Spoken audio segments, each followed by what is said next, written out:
Pamela Andrews, superhero? Samuel Richardson wrote his famous epistolary novel Pamela in 1740. His novel tells the story of a young title character Pamela whose mistress's son becomes infatuated and obsessed with her after his mother dies. For the majority of the novel, the mistress's son, Mr. B, makes advances on Pamela that border on rape, and Pamela very pointedly turns him down to preserve her virtue.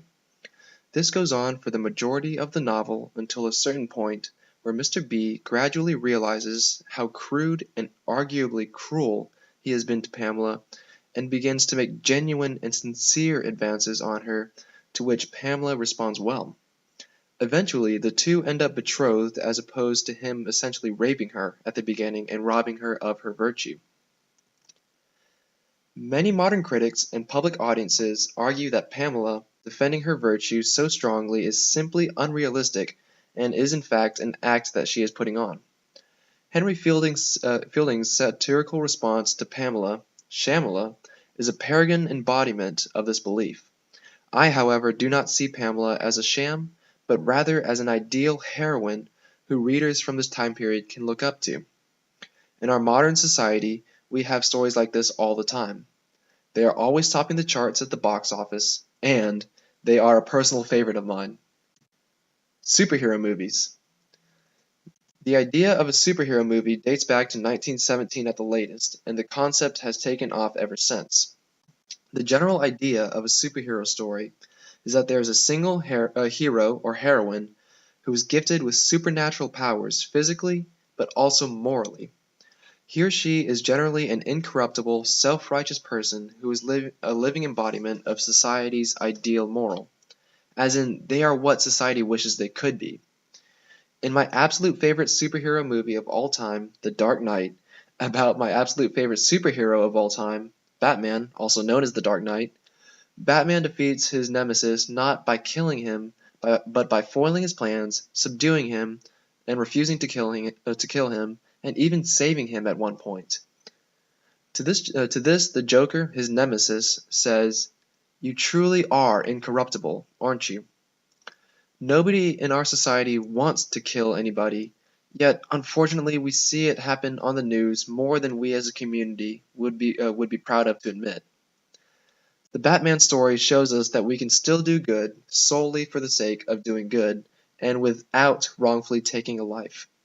He is an ideal. Ideal is the same word that many critics have used to describe Richardson's Pamela, or rather, too ideal. If people nowadays don't question Batman or Superman as being too ideal, why do we question Pamela? When describing social ideals during Richardson's time, Corin Harrell says, "Virtue depends upon preservation of her, Pamela in this case, virginity, while she remains unmarried." In Richardson's time, what society saw as an ideal was abstinence from coitus out of wedlock. While not many women in that time went to such extremes as fainting to prevent this like Pamela, not many women were approached so often and with such persistence and vigor as Pamela was by Mr. B. Thus we have the supervillain, Mr. B, and the superhero, or rather superheroine, Pamela, who is so incorruptible that she will not succumb to Mr. B's countless advances, even considering that he is in fact her superior. Cultures and customs change with each generation, and our current generation doesn't hold virtue quite as high as Richardson's generation did. Just look at any TV show on MTV nowadays. And so we find Pamela's virtuous story perhaps a little too cheesy or cliche, but who knows? God forbid, but maybe someday killing won't be quite as taboo as it is now, and almost all of our successful superhero movies will be too ideal. So I believe that Pamela unwaveringly rejecting all of Mr. B's rash advances is more or less the 1740 equivalent of a modern superhero story. Why else would people flock to the town square to hear the story told? To hear the story of an ideal they can strive to live up to. Robert Donovan reflects on the satirists and critics of Pamela and says that Fielding and his successors in the anti-Pamelist tradition are beating a dead horse, if indeed that horse ever lived. I agree with Donovan in that the satirists and critics of Pamela are simply overthinking the story. Yes, Pamela may be a little over the top, but it is created this way for a reason. Imagine how different all of our childhoods would be if we grew up with Batman cartoons where he snapped the Joker's neck, or where Superman beat Lex Luthor to death.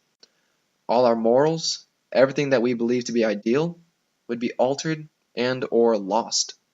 The same goes for Pamela. Yes, the novel can appear to be unrealistic, but that is by design. The fact that Pamela's actions are so outlandish captivates the attention of her audience, as evidenced by the town square readings of the novel, and gives all of us imperfect human beings something to strive towards, particularly back in the 1740s when virtue and virginity were held with even higher regard than they are now.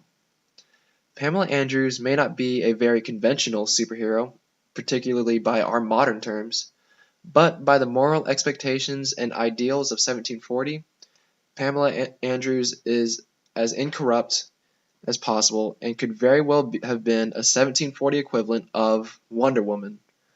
And so, I contest that Pamela Andrews is not a sham, nor is she very realistic, nor should she be, because she is merely a fictitious ideal. Thank you.